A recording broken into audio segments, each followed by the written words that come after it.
الحمد لله رب العالمين والصلاة والسلام على أشرف الأنبياء والمرسلين وعلى آله وصحبه أجمعين أما بعد. أعوذ بالله من الشيطان الرجيم. بسم الله الرحمن الرحيم.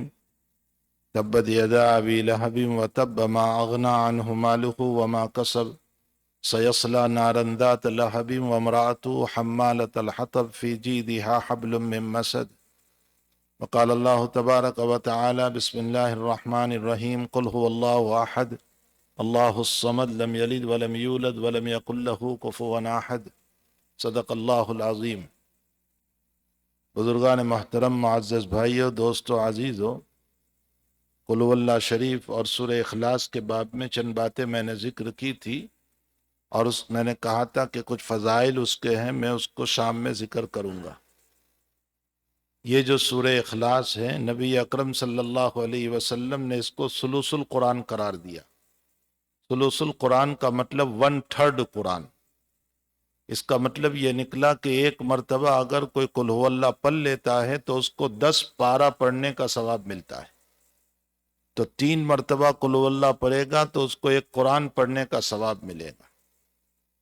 حضور پاک صلی اللہ علیہ وسلم نے ایک مرتبہ صحابہ کرام کو فرمایا کہ من یعجز عنکم ان یقرأ ثلث القرآن فی اللیل، تم میں سے کوئی عاجز ہے کہ رات میں سونے سے پہلے 1/3 قرآن پڑھ لیں؟ تو صحابہ گھبرا گئے کہ 1/3 قرآن کون پڑھ سکتا ہے سونے سے پہلے، یعنی 10 پارے کون پڑھ سکتا ہے؟ یہ تو بڑے مسئلے ہو جائیں گے. تو حضرت نے فرمایا قل هو اللہ شریف کو سونے سے پہلے ایک مرتبہ پڑھ لو تو اللہ 1/3 کا ثواب عطا فرمائیں. ایک حدیث شریف میں جناب رسول اللہ صلی اللہ علیہ وسلم نے دیکھا کہ صحابہ کچھ جا رہے ہیں اپنے کام کے لیے. حضرت نے ان کو بلایا اور بلانے کے بعد فرمایا کہ انا اقرأ علیکم ثلث القرآن، میں تمہارے سامنے ثلث القرآن پڑھتا ہوں، 1/3 قرآن پڑھتا ہوں. صحابہ کہنے لگے کہ 1/3 قرآن پورا کب ہوگا، ہم اپنے کام پہ جائیں گے کب؟ بھئی وہ تو کام پہ جا رہے تھے، کہیں کھیت میں، باغ میں، دکان میں کہیں جا رہے تھے.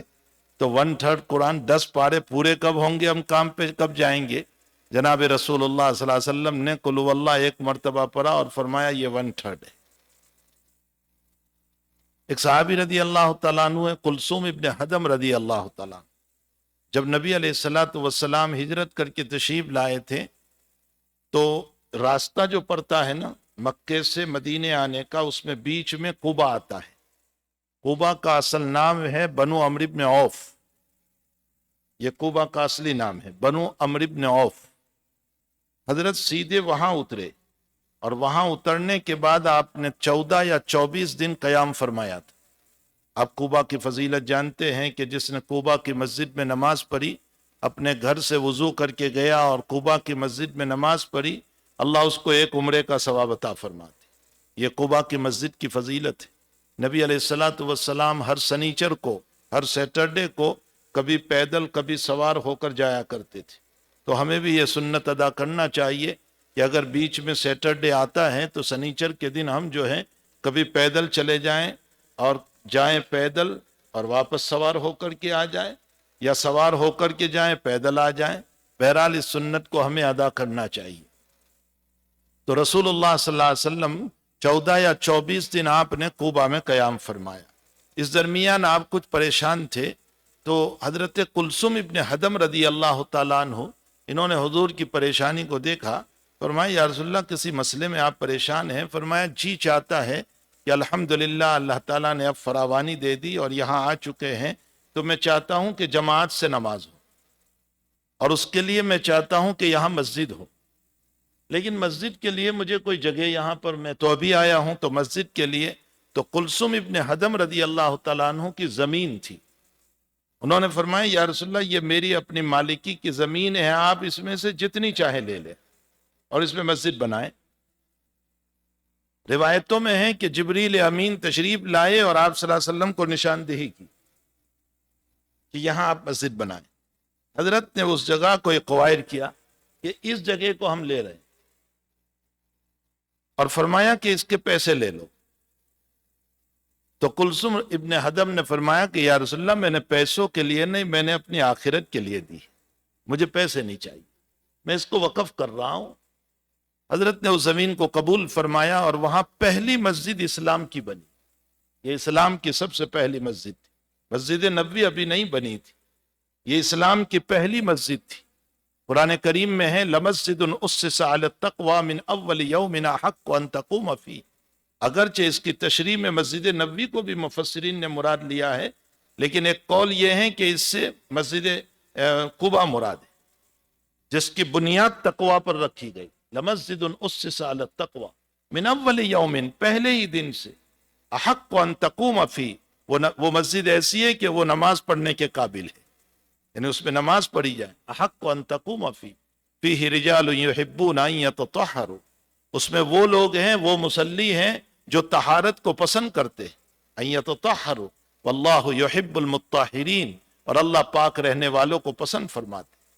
جب یہ آیت اتری ہے تو حضور پاک صلی اللہ علیہ وسلم نے قباء کے صحابہ سے پوچھا کہ بتاؤ تم کیا طہارت کرتے ہو؟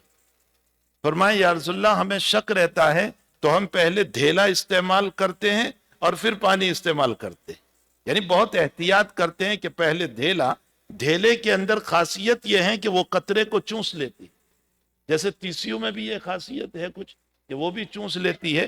اس لیے میں کہتا ہوں کہ چلو آج کل تم دھیلا استعمال نہیں کرتے اور یہاں لے کر آؤ گے تو مسجد والے کہیں گے کہ یہ دھیلے سے مسجد بھر دی تم نے، تو آج کل دھیلے نہیں ہیں لیکن تیسیوں تو رکھے ہوئے ہیں، تیسیوں بھی استعمال کریں اور پانی بھی استعمال کریں۔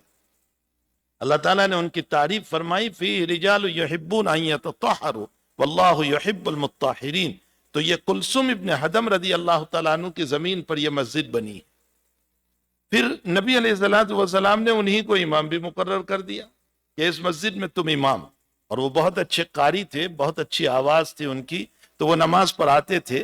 ان کا معمول یہ تھا کہ وہ الحمد شریف کے بعد پہلے قل واللہ پڑھتے اور قل واللہ کے بعد کوئی سورت پڑھتے۔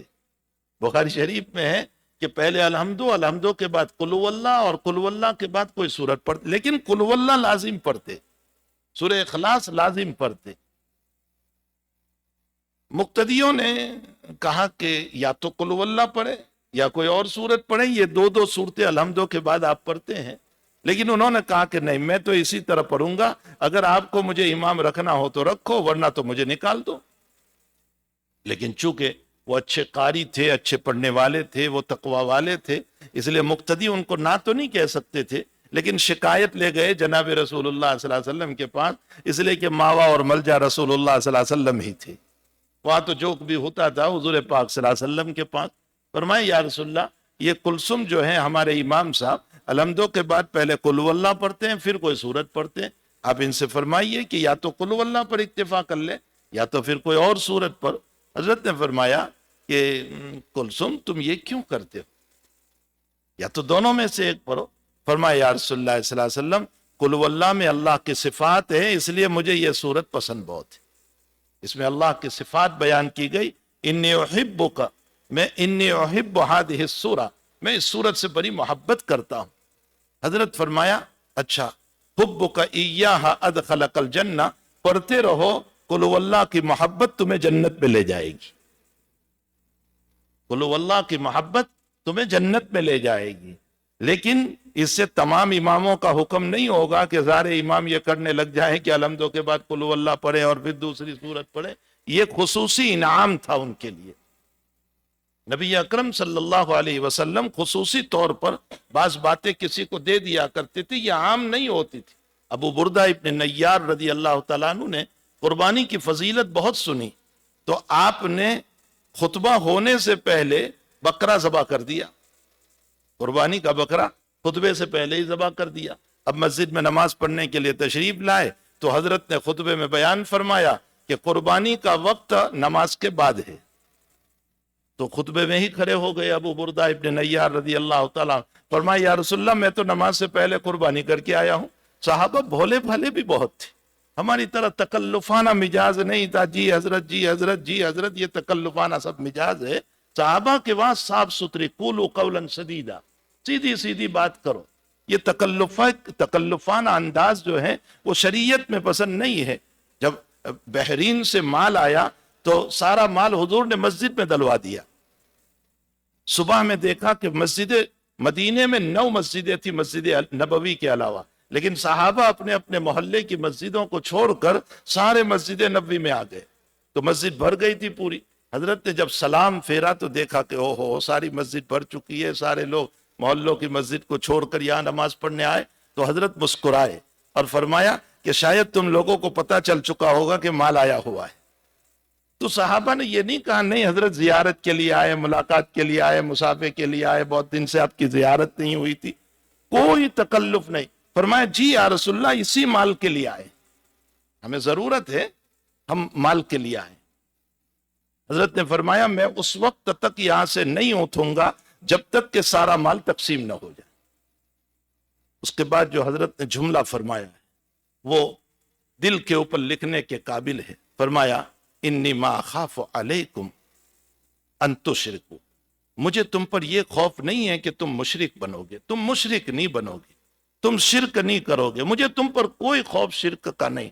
انی اخاف علیکم ان تبسط الدنیا فتنافسوها کما تنافسوها من کان قبلکم فتہلککم کما اہلکت من کان قبلکم، مجھے تم پر خوف یہ ہے کہ تمہارے اوپر دنیا بہت وسیع ہو جائے گی، دنیا تمہارے پاس بہت ہو جائے گی، جس کے نتیجے میں تم کمپٹیشن پر اترو گے، میں اس سے آگے بڑھ جاؤں، میں اس سے آگے بڑھ جاؤں، اس کی 2 دکان میری 3 ہو جائیں، میری اس کی 3 ہے میری 4 ہو جائیں، وہ اتنا کماتا ہے میں اتنا کما لوں۔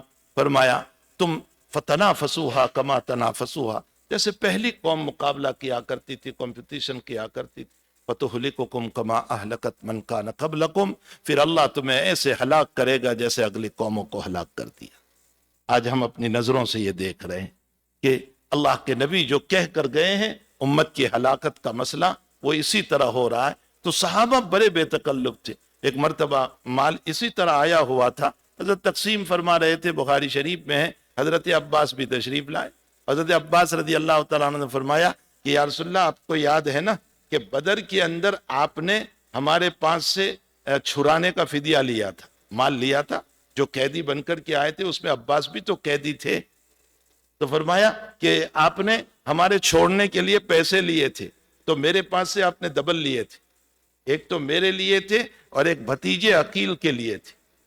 عقیل حضرت علی کے بھائی تھے، تو کہا ان کے بھی میرے پاس سے لیے تھے اور میرے بھی لیے تھے، تو اب یہ مال جو آپ تقسیم فرما رہے ہیں تو مجھے ڈبل دینا چاہیے۔ حضرت نے فرمایا بھر لو جتنا بھرنا ہو، اس میں کپڑے تھے اور یہ سب تھی، حضرت نے فرمایا بھر لو جتنا بھرنا ہو۔ اب حضرت عباس رضی اللہ تعالیٰ عنہ نے اتنا بھرا اتنا بھرا اتنا بھرا کہ اٹھایا نہیں گیا، تو حضرت سے فرمایا یا رسول اللہ کسی سے کہیے کہ اٹھا دے۔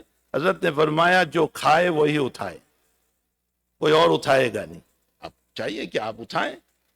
تو انہوں نے تھوڑا سا کم کیا، پھر اٹھانے لگے لیکن نہیں اٹھا پائے۔ حضرت سے فرمایا حضرت کسی کو کہیے، فرمایا نہ تم اٹھاؤ۔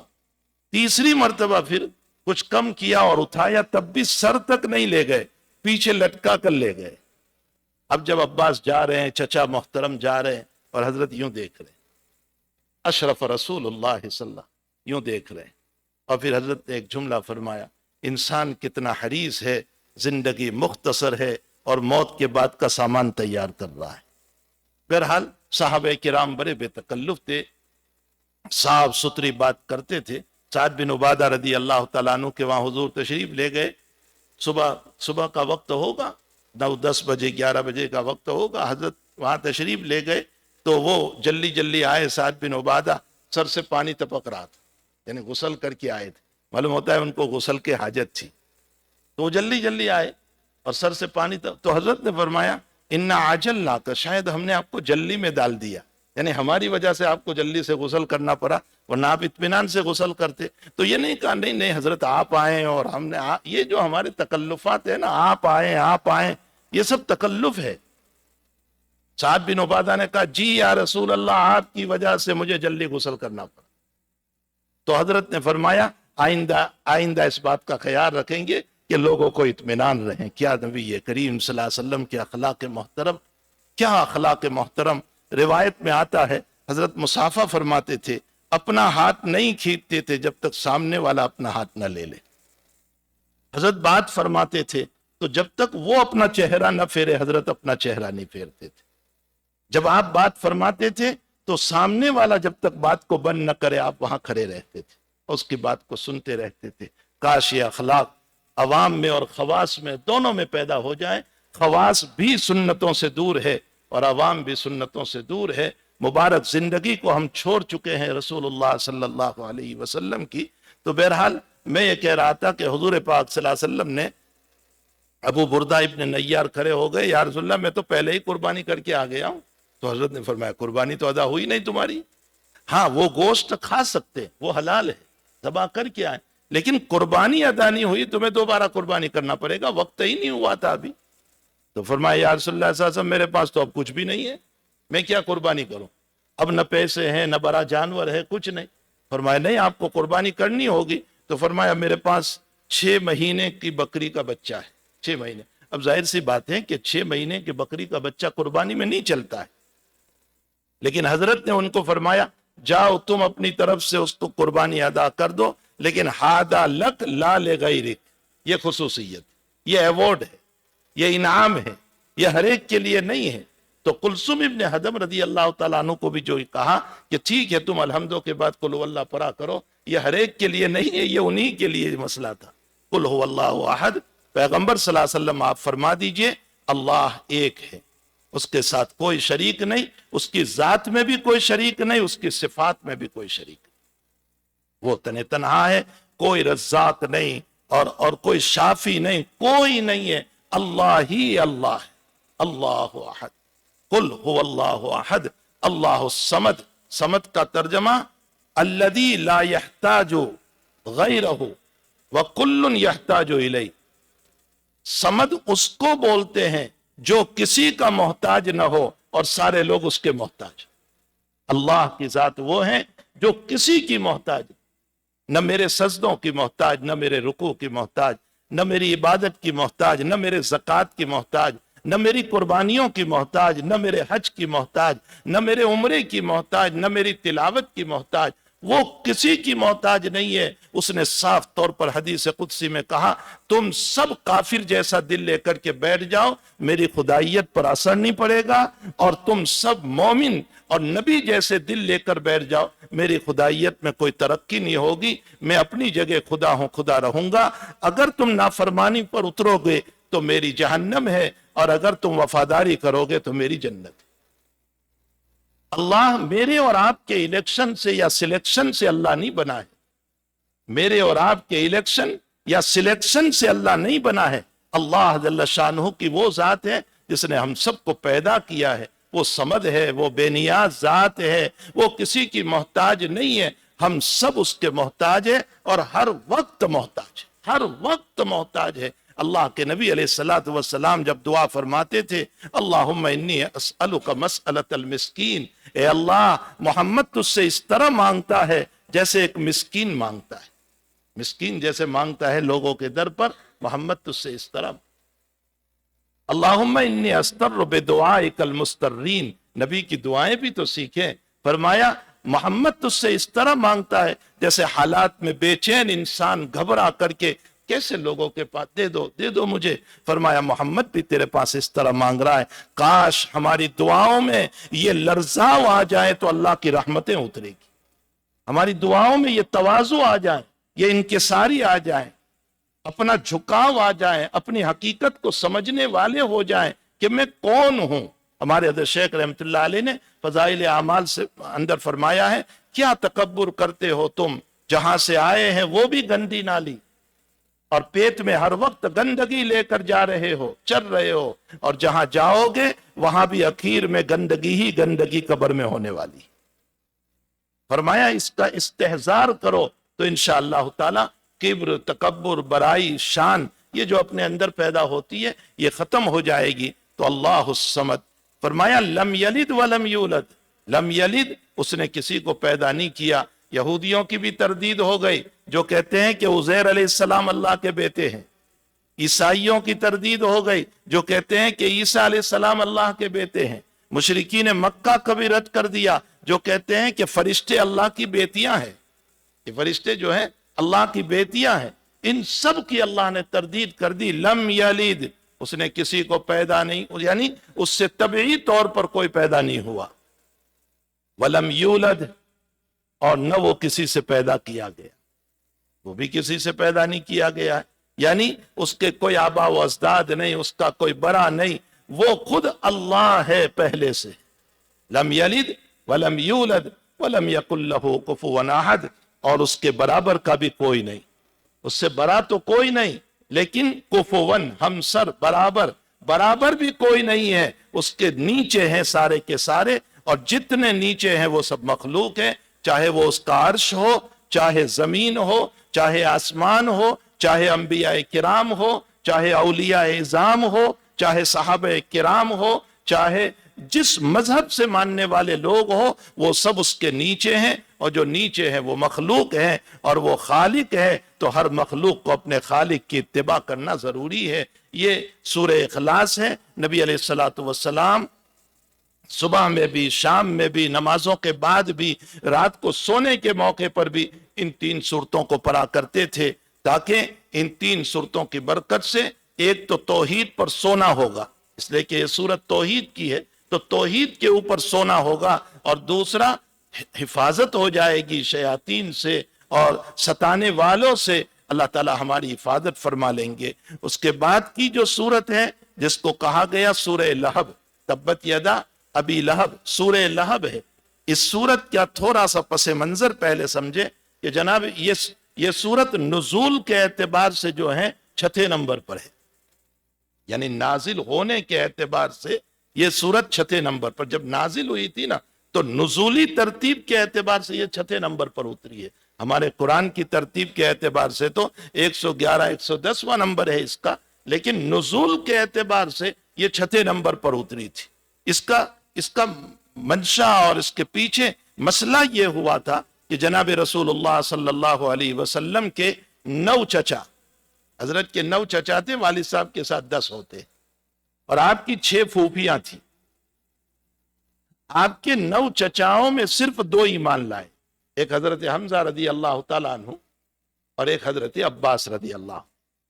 حضرت حمزہ رضی اللہ تعالیٰ عنہ تو مکی زندگی میں تب ایمان لائے جب نبی علیہ الصلوۃ والسلام پر ظلم دیکھا، اور ابو جہل نے جب آپ کے سر پر مارا، اور ایک باندی نے جا کر کے حضرت حمزہ کو بتایا، حضرت حمزہ شکار میں گئے تھے اور وہ آ رہے تھے، تو باندی نے کہا میرا نام نہ لینا، لیکن تمہارے بھتیجے پر آج بڑا ظلم ہوا. آپ آئے اور ابو جہل کو مارا، اور مارنے کے بعد کہا میں خود محمد کا کلمہ پڑھ رہا ہوں. حضرت حمزہ اس پر ایمان لائے.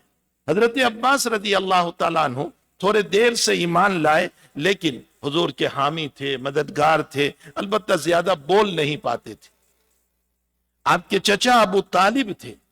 ابو طالب اللہ کا منشا تھا، مرضی تھی، جو کچھ ہوا، ایمان نصیب نہیں ہوا، لیکن حضور پاک صلی اللہ علیہ وسلم کا بڑا ڈیفینس کرتے رہے، اور نبوت کے بعد 10 سال زندہ رہے. ابو طالب جو ہیں 10 سال، اور 10 سال تک حضور کی طرف سے ڈیفینس کرتے رہے، حتیٰ کہ جب آپ صلی اللہ علیہ وسلم کا بائیکاٹ ہوا، اور شیب ابی طالب میں 2.5 سال تک آپ کا بائیکاٹ رہا، تو چچا ابو طالب بھی آپ کے ساتھ تھے، خدیجۃ الکبریٰ بھی آپ کے ساتھ تھی، اور بڑا سخت بائیکاٹ. میں سمجھتا ہوں آج اگر ایسا بائیکاٹ ہمارے ساتھ ہو جائے تو ہم تو ایمان چھوڑ بیٹھیں گے. کیا ہم تمہارے ساتھ ہو جاتے ہیں؟ اللہ کے واسطے یہ بائیکاٹ ختم کر. ایسا سخت بائیکاٹ، پیسوں کے ذریعے سے بھی مکہ کے مارکیٹ میں کھانا کوئی دیتا نہیں تھا، کھجور کے پتے چبائے تھے اور گھاس پھوس کھاتے تھے، اور اسی طرح 2.5 سال گزارے تھے. اس میں ابو طالب نے بڑا سپورٹ کیا تھا رسول اللہ صلی اللہ علیہ وسلم کا، اسی لیے حضرت کی بڑی تمنا تھی کہ چچا ایمان لے. آخری وقت میں جب وہ سوئے ہوئے تھے، حضرت تشریف لے گئے. امی قل لا الہ الا اللہ، میرے چچا کلمہ پڑھ لو میرا، میں قیامت میں تمہاری گواہی دے دوں گا. لیکن ابو جہل اور یہ لوگ بیٹھے تھے، ان لوگوں نے ابو طالب کو مجبور کیا ایمان نہ لانے پر، اور اخیر میں ابو طالب جو ہیں دنیا سے بے ایمان گئے. تو حضور پاک صلی اللہ علیہ وسلم کو اتنا صدمہ ہوا کہ آپ نے فرمایا ہاں دنیا کے اندر میرے رشتہ داروں کی یا کسی ملک کے بڑے کی ہم ہسٹری پڑھتے ہیں، ہم اس کی زندگی کو شوق سے پڑھتے ہیں، اپنے محبوب نبی کی ذرا ہسٹری بھی تو پڑھا کرو، ان کی مبارک خاندان کی زندگی بھی تو پڑھا کرو، جس میں پیار ہے، محبت ہے. فرمایا میں میرے چچا کے لیے دعا کرتا رہوں گا مغفرت کی جب تک اللہ تعالیٰ مجھے منع نہ کر. آپ برابر مغفرت کی دعا کرتے رہے حتیٰ کہ اللہ تعالیٰ کو آیت اتارنی پڑی کہ جو شرک کے اوپر مرا ہو ان کے لیے دعا کرنے کی آپ کو اجازت نہیں ہو سکتی ہے. اس کے بعد ما کان للنبی والذین آمنوا ان یستغفروا للمشرکین ولو کانوا اولی قربا، چاہے وہ تمہارے رشتہ دار ہی کیوں نہ ہو، اگر وہ کفر و شرک پر مرے ہو تو اس کے لیے آپ کو اب جو ہے دعائے مغفرت کرنے کی، جب تک وہ زندہ رہیں آپ کوشش کریں، لیکن جب موت ہو گئی اب ان کے لیے دعائے مغفرت نہیں کی جائے گی. یہ مسلم مسئلہ ہے. تو چچا ابو طالب کو ایمان نصیب نہیں ہوا، حضرت حمزہ ایمان لے آئے، حضرت عباس ایمان لے آئے، اور عجیب و غریب علماء نے نقطہ لکھا ہے کہ جن چچاؤں کے نام میں کفر نہیں تھا ان چچاؤں کو ایمان نصیب ہوا، اور جن چچاؤں کے نام میں کسی نہ کسی بت کا نام آتا تھا، عبد العزا، ابو لہب، ابو فلاں، ان کو ایمان نصیب نہیں ہوا. حمزہ اور عباس میں کوئی شرک کا نام نہیں تھا، حمزہ اور عباس میں کوئی بت کی طرف یہ منسوب نہیں تھے. اللہ تعالیٰ نے ان کو ایمان نصیب فرمایا. بہرحال حضرت حمزہ تو مکی زندگی میں ایمان لے آئے تھے اور حضور کے آنے سے پہلے ہی مدینے کی ہجرت کر لی، اور حضرت عباس رضی اللہ تعالیٰ عنہ فتح مکہ کے موقع پر پھر حضور پاک صلی اللہ علیہ وسلم کے ساتھ تشریف لائے. تو یہ دو چچا، البتہ آپ کے چچاؤں میں ابو لہب کو آپ سے بڑی دشمنی تھی، حالانکہ پہلے ابو لہب آپ کو چاہنے والا تھا. ابو لہب جو ہے نبوت سے پہلے آپ کو بہت ابو لہب کا نام ہے عبد العزا، اس کا نام عبد العزا ہے. ابو لہب اس کی کنیت اس لیے پڑی کہ وہ بڑا خوبصورت تھا، جیسے شعلہ ہوتا ہے نا آگ کا، سرخ فائر جیسے سرخ، اس طرح وہ سرخ تھا، اس لیے اس کی کنیت پڑ گئی ابو لہب، ورنہ اس کا نام تو تھا عبد العزا. یہ حضور پاک صلی اللہ علیہ وسلم کے ساتھ اللاتی تھا. اللاتی کا مطلب ہوتا ہے باپ ایک ماں الگ. تو عبد المطلب کی دو بیوی تھی، ایک بیوی سے ابو لہب پیدا ہوا اور ایک بیوی سے آپ کے والد صاحب عبداللہ پیدا ہوئے. عبداللہ سب سے چھوٹے تھے. عبداللہ جو ہے حضور پاک صلی اللہ علیہ وسلم کے والد صاحب تمام بھائیوں میں سب سے چھوٹے تھے. کبھی میں انشاءاللہ تعالی مائے زمزم کا قصہ اگر آ گیا تو میں سناؤں گا کہ مائے زمزم کیسے ملا تھا اور عبد المطلب نے کیا قربانی دی تھی، اور عبد المطلب نے نظر مانی تھی کہ اگر زمزم کا کنواں مجھے مل جائے، چونکہ قبیلہ جرہم نے دشمنی کے اندر اس کنویں کو بند کر دیا تھا کہ وہ کنواں کہاں ہے پتہ ہی نہیں تھا، تو عبد المطلب نے نظر مانی، منت مانی کہ اگر اے اللہ تو مجھے کنواں بتا دے تو میں اپنے بیٹوں میں سے ایک بیٹے کو قربان کر دوں گا، جیسے ابراہیم علیہ السلام. اور پھر جو ہے زمزم کا کنواں آپ کو خواب میں بتایا گیا، تو اس کے بعد اب کس بیٹے کو آپ قربان کریں، تو آپ نے قرعہ ڈالا، چٹھیاں ڈالی، تو عبداللہ کا نام آیا، حضور کے والد کا نام آیا کہ ان کو قربان. اب جو ہے ساری بہنیں، 6 بہنیں تھی، یعنی حضور کی 6 پھوپھیاں تھی، وہ سب چلانے لگی کہ آپ کیا کر رہے ہیں ابا جی، بھائی کو ذبح کرو گے آپ. بہرحال یہ ایک لمبا واقعہ ہے مائے زمزم کے باب میں. تو آپ کی 6 پھوپھیاں تھی، 6 پھوپھیوں کے اندر صرف ایک پھوپھی کو ایمان نصیب ہوا، اور وہ حضرت صفیہ رضی اللہ تعالیٰ عنہ، جو زبیر ابن عوام رضی اللہ تعالیٰ عنہ کی والدہ ہے. زبیر ابن عوام کی والدہ ہے حضرت صفیہ رضی اللہ تعالیٰ عنہ، ان کو ایمان نصیب ہوا. تو ابو لہب جو ہے وہ پہلے تو حضرت کو بہت چاہتا تھا، بلکہ بچپن میں جناب رسول اللہ صلی اللہ علیہ وسلم جب پیدا ہوئے تو یہ اتنا خوش ہوا کہ میرے مرحوم بھائی کے وہاں لڑکا پیدا ہوا. چونکہ عبداللہ کا انتقال ہو گیا تھا، میرے مرحوم بھائی کے وہاں لڑکا پیدا ہوا، تو میرے مرحوم بھائی کی یادگار آ گئی. اس خوشی کے اندر اس کی ایک باندی تھی سویبہ، اس کو اس نے آزاد کر دیا تھا، خوشی کے اندر آزاد کر دیا، یعنی اتنا حضور کو یہ چاہتا تھا. یہ سویبہ وہ ہیں جس سے آپ صلی اللہ علیہ وسلم نے دودھ بھی پیا ہے، آپ کی رضائی ماں بھی ہے، آپ نے اس سے دودھ بھی پیا ہے. اور یہ بھی عجیب بات ہے کہ آپ کے چچا حضرت حمزہ نے بھی دودھ پیا ہے، اور حضرت حمزہ اور آپ صلی اللہ علیہ وسلم کے بیچ میں 1 سال کا فاصلہ ہے پیدائش میں، کوئی لمبا فاصلہ نہیں ہے. عبد المطلب نے جو دوسرا نکاح کیا تھا تو حضرت حمزہ پیدا ہوئے تھے، تو حضور پاک صلی اللہ علیہ وسلم اور حمزہ کی پیدائش میں صرف 1 سال کا فاصلہ ہے، قریب کا زمانہ ہے. بہرحال میں کہہ رہا تھا کہ ابو لہب جو ہے وہ شروع میں تو آپ سے بڑی محبت کرتا تھا اور اسی طرح زندگی گزرتی رہی. جب آپ 25 سال کے ہوئے اور خدیجۃ الکبریٰ رضی اللہ تعالیٰ عنہا نے آپ کی امانت، آپ کی دیانت اور آپ کا تقوی اور آپ کا ورع اور آپ کی پرہیزگاری دیکھی تو آپ کے ساتھ معاملے تجارت طے کیا کہ میرے پیسے آپ کی محنت.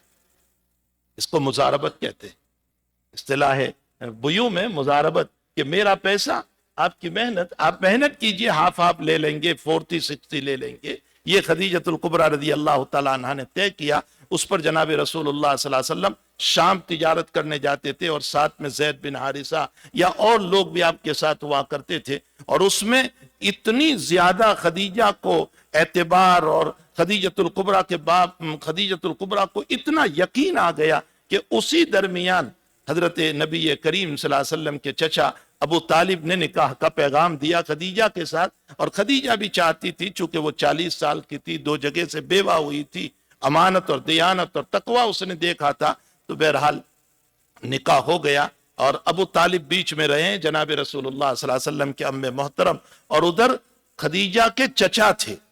خدیجہ کے والد کا نام تو خویلد ہے، لیکن ان کے چچا تھے خدیجہ کی طرف سے، اور ان کا نکاح ہوا جناب رسول اللہ صلی اللہ علیہ وسلم کا خدیجہ کے ساتھ. آپ کی زندگی اسی طرح برابر محبت پیار کے ساتھ گزر رہی تھی کہ 40 سال آپ کے ہوتے ہیں اور آپ کو نبوت ملتی ہے.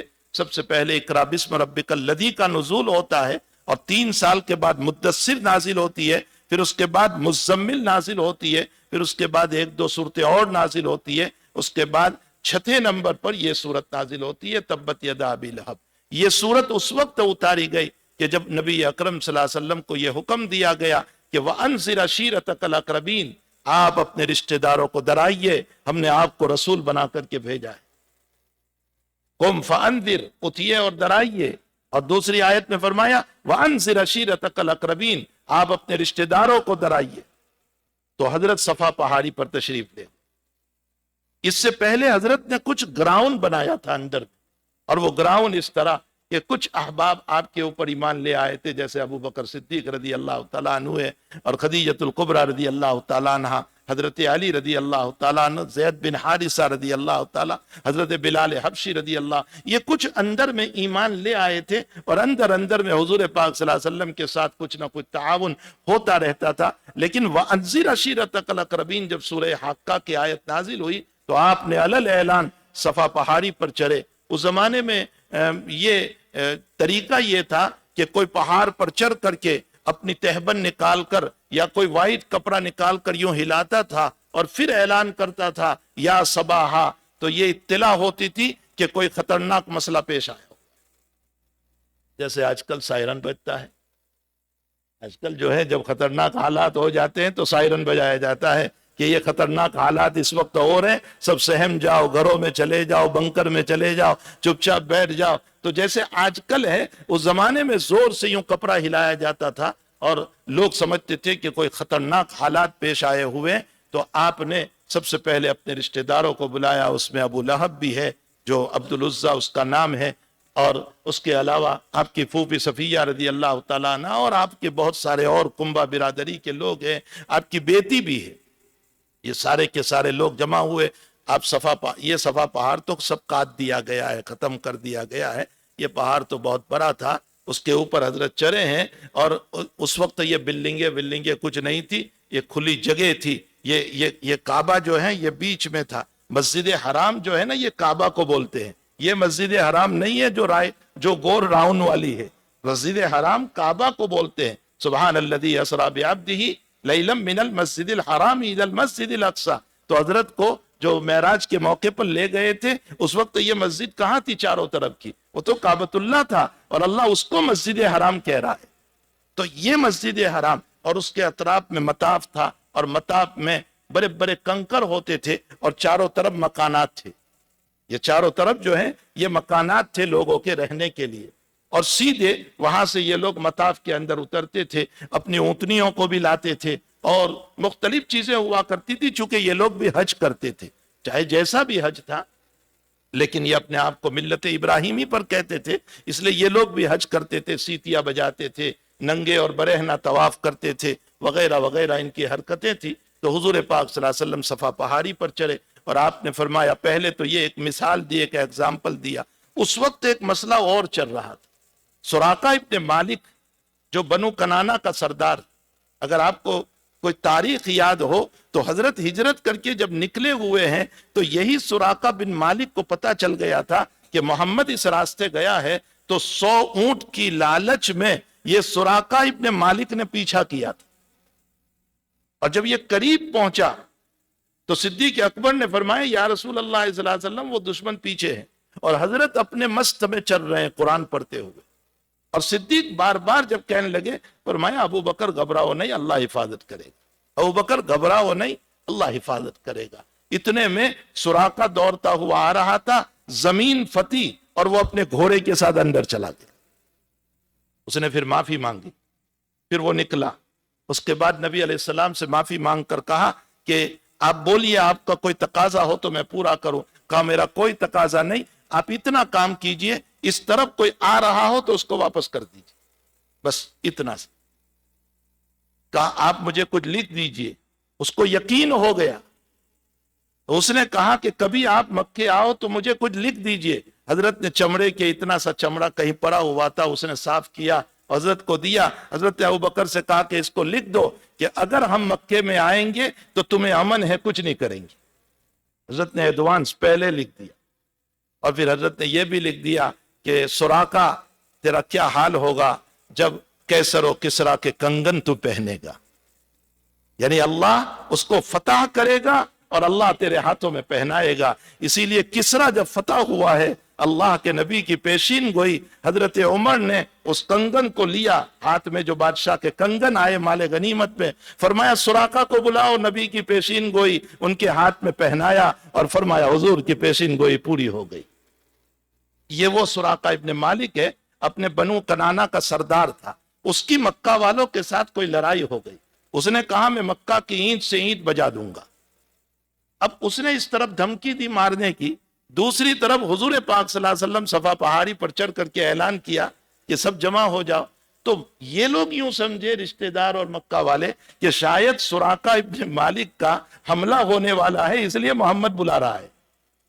ان کو یہ خیال ہو تو یہ لوگ گئے سارے کے سارے. اب حضرت نے پہلے ایک ایگزامپل اور مثال دی کہ اس پہاڑ کے پیچھے ایک لشکر ہے. میں کہتا ہوں پہلے تم یہ بتاؤ مجھے سچا سمجھتے ہو یا جھوٹا.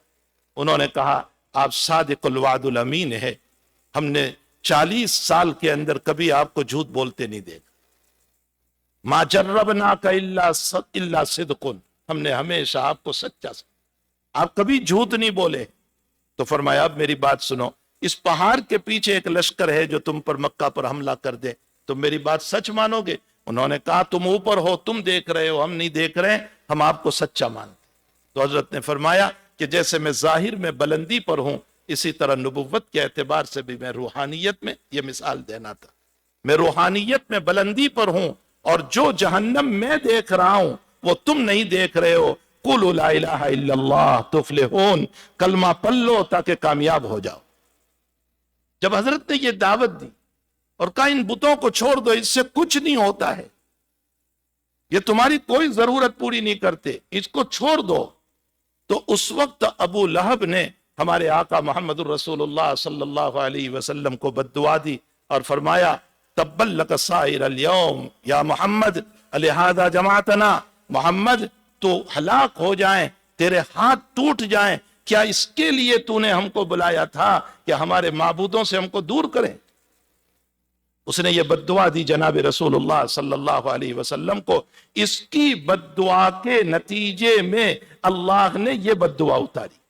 تبت یدا ابی لہب بد دعا ہے اس کے لیے، اور اس نے تو ایک دعا دی تھی، اللہ نے قرآن میں اتاری تاکہ قیامت تک ساری امت بد دعا دیتی رہے. تبت یدا جتنے پڑھ رہے ہیں سب بد دعا دے رہے ہیں کہ ابو لہب کے ہاتھ ٹوٹ جائیں. یہاں ایک لطیف نکتہ سمجھے، علامہ زمخشری رحمت اللہ علیہ نے لکھا ہے کہ تبت یدا کا معاملہ جو ہے وہ حضور پاک صلی اللہ علیہ وسلم کے ساتھ ہے نا. اس نے بد دعا کس کو دی تھی؟ نبی اکرم صلی اللہ علیہ وسلم کو. تو بد دعا کا جواب بھی تو حضور کو دینا چاہیے تھا. تو زمخشری کہتے ہیں کہ یہاں کل آنا چاہیے تھا، کل تبت یدا ابی لہب. پیغمبر آپ بھی جواب دے دو کہ تیرے ہاتھ ٹوٹ جائیں، لیکن اللہ کل نہیں لایا۔ اس سے پہلے 3 صورتوں میں کل ہے، ناس، فلق، قل واللہ، لیکن یہاں کل نہیں لایا اللہ۔ کیوں کل نہیں لایا؟ کیوں یہ نہیں کہا کہ پیغمبر آپ جواب دے دو؟ زمخشری نے لکھا ہے کہ اس لیے کہ اے میرے محبوب، میرے پیارے نبی، تو نے بچپن میں اس کا نمک کھایا ہے، ابو لہب کا کھانا کھایا ہے، یہ تیرا چچا ہے، اس نے تیری پیدائش کی خوشی میں سویبہ کو آزاد کیا تھا، تجھ سے پیار کیا تھا، تجھ سے محبت کی تھی، تجھے سینے سے لگایا تھا۔ اب اگر تو بد دعا دے اس کو تو تیری امت کہے گی کہ نبی نے محسن کو بد دعا دی۔ میرے محبوب، میں تجھے بیچ میں لانا نہیں چاہتا، میں ڈائریکٹ بد دعا اتارتا ہوں۔ قربان جائیے، اللہ تعالیٰ کی حکمت بالغہ تو دیکھیے کہ نبی کریم صلی اللہ علیہ وسلم کو اللہ بیچ میں نہیں لایا۔ زمخشری وہیں پر ایک مثال دیتے ہیں سمجھاتے ہوئے، فرمایا کہ موسیٰ اور ہارون کو جب کہا کہ جاؤ فرعون کے پاس اور اس سے دعوت دو، لیکن کس انداز میں؟ قولا لینا، نرم انداز میں، آستین مت چرانا، بڑی بڑی آنکھیں نہ نکالنا، غصہ نہ کرنا، نرم انداز میں دعوت دینا۔ مفتی شفیع صاحب رحمۃ اللہ علیہ اس پر فرماتے ہیں کہ آج ہم جن کو دعوت دے رہے ہیں وہ فرعون نہیں ہے اور ہم موسیٰ نہیں ہیں، پھر خاموں کا اتنی سختی کیوں کرتے ہیں دعوت میں؟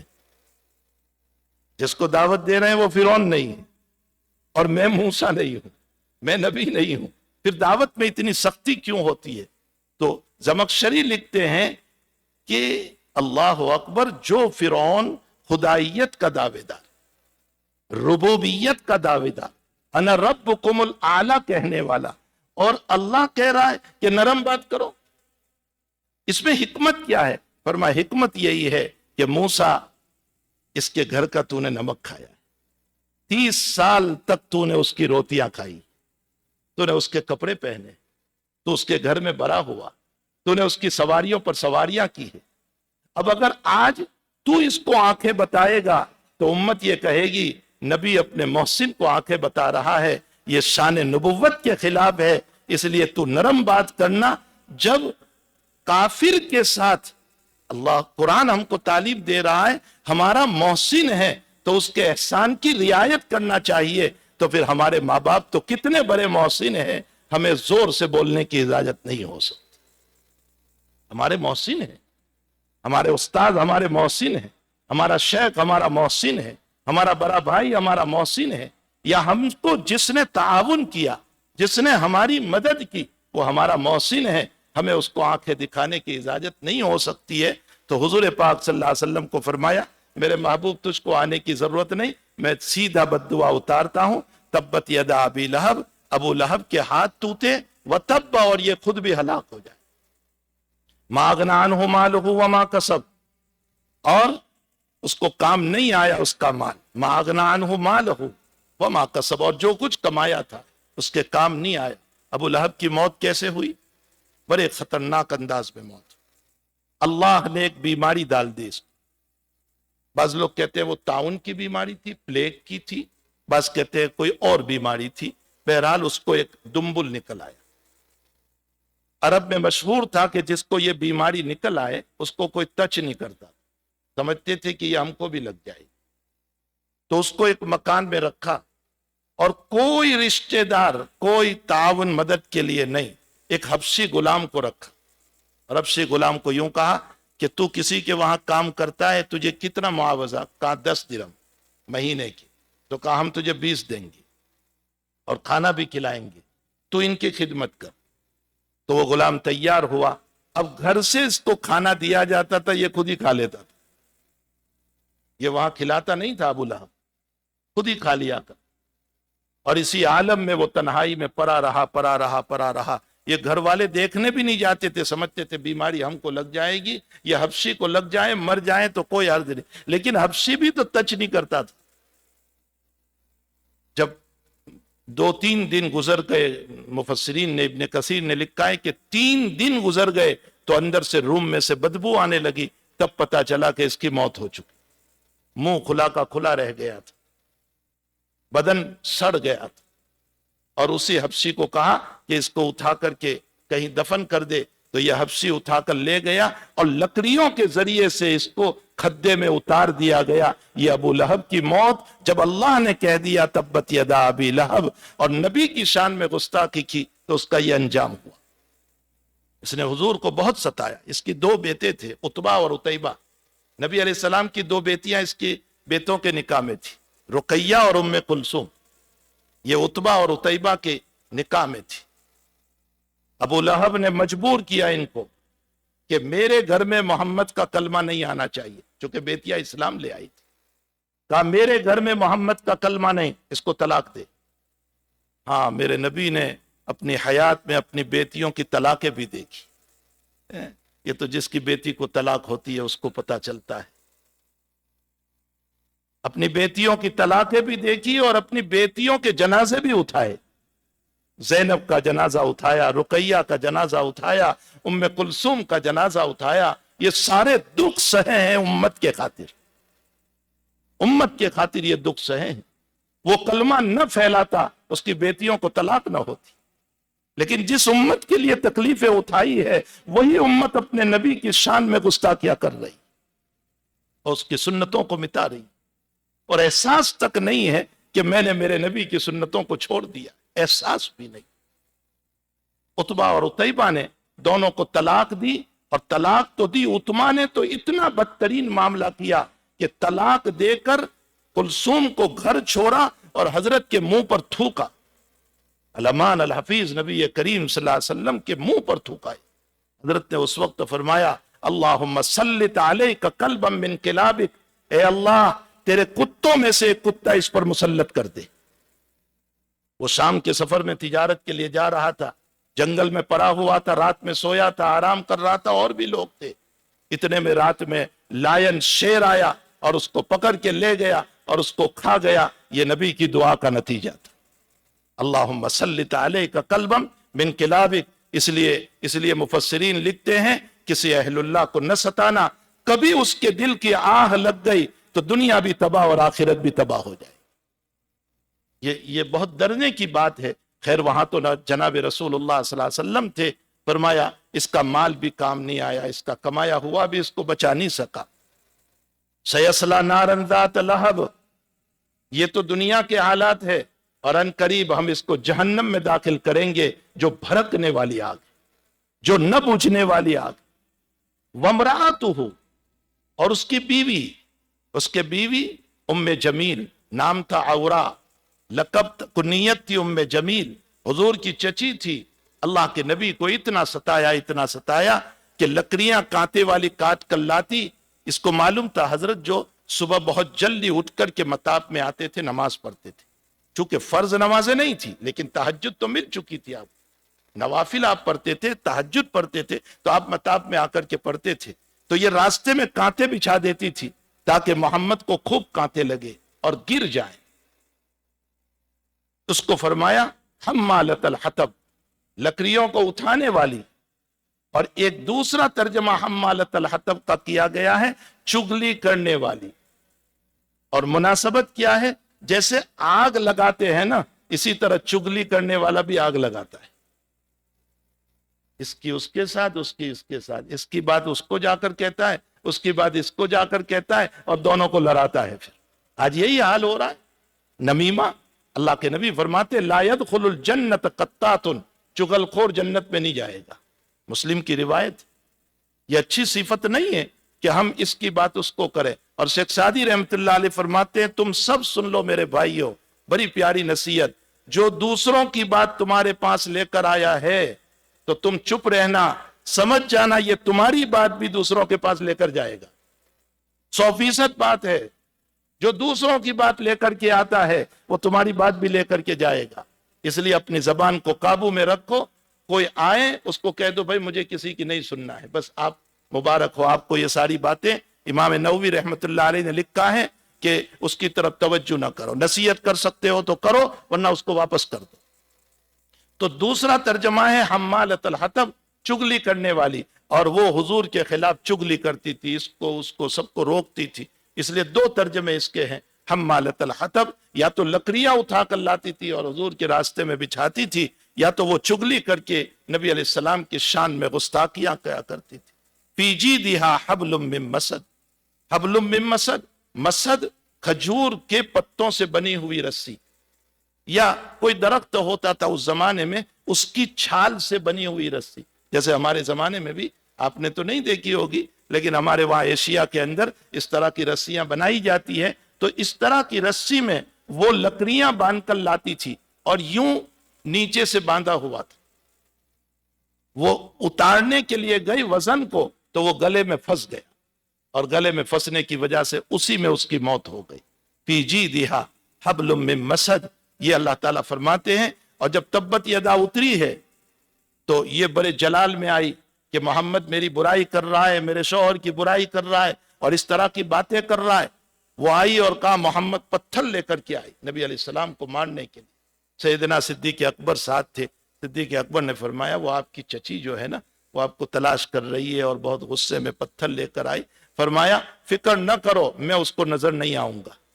وہ آئی، صدیق اکبر وہاں موجود ہے، وہ باتیں کر رہے صدیق سے، حضرت وہیں پر ہے، صدیق نظر آ رہے ہیں، اللہ کے نبی اس کو نظر نہیں آئے. یہ معجزہ تھا رسول اللہ صلی اللہ تعالیٰ علیہ وسلم کا.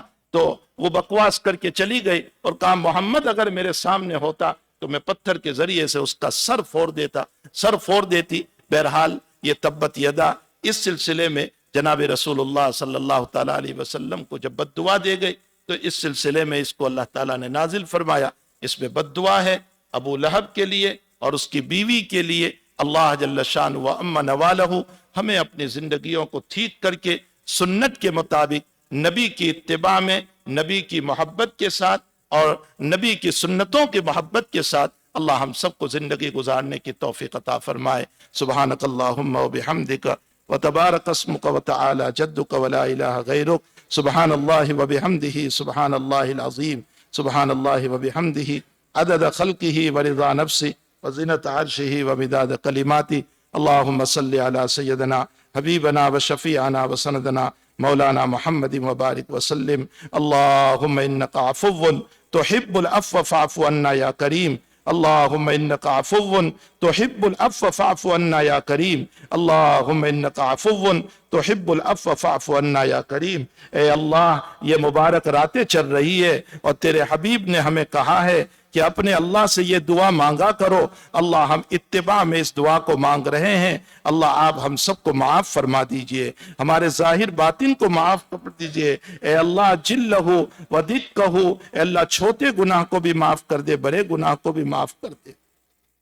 سرہ و علانیتہ، چھپ چھپ کر کیے ہیں اسے بھی معاف کر دے، کھلم کھلے کیے ہیں اس کو بھی معاف کر دے. اولہ و آخرہ، جو پہلے کیے اس کو بھی معاف کر دے، جو ابھی ہوئے ہیں اللہ اس کو بھی معاف کر دے. اے اللہ ہمارے نفوس کو تقوی عطا فرما، ہمارے نفوس کو تقوی عطا فرما، ہمارے نفوس کو تقوی عطا فرما. اے اللہ ہماری باڈی میں نور پیدا فرما، ہماری آنکھوں میں نور پیدا فرما، ہمارے دل و دماغ میں نور پیدا فرما، ہمارے روئے میں نور پیدا فرما. اللہ ہماری بیویوں کی بھی مغفرت فرما، ان کے بھی درجات کو بلند فرما، شفاء دائمہ مستمرہ عطا فرما. ہماری نسلوں میں دین کو جاری و ساری فرما، ہماری نسلوں میں دین کو جاری و ساری فرما. الحاد اور لادینیت کا وقت چل رہا ہے. اے اللہ دماغ سے ملحد بنایا جا رہا ہے. اللہ کہیں ایسا نہ ہو کہ ہماری عبادتیں کام نہ آئیں اور ہماری اولادی ہمیں جہنم میں نہ لے جائیں. اللہ ہماری اولاد کی لادینیت سے حفاظت فرما، الحاد سے حفاظت فرما، کفر و شرک سے حفاظت فرما، شریعت کی بغاوت سے حفاظت فرما. اے اللہ جو جس مصیبت میں، جس تکلیف میں، جس پریشانی میں ہو، اللہ سب کی مصیبت اور تکلیفوں کو دور فرما دے، سب پر رحم و کرم کا معاملہ فرما دے، سب کو شفاء دائمہ مستمرہ عطا فرما. اے اللہ مرحومین مومنین و مومنات کی مغفرت فرما، ہماری دعاؤں کو اپنے فضل و کرم سے قبول فرما. وصلی اللہ علی النبی الکریم برحمتک یا ارحم الراحمین.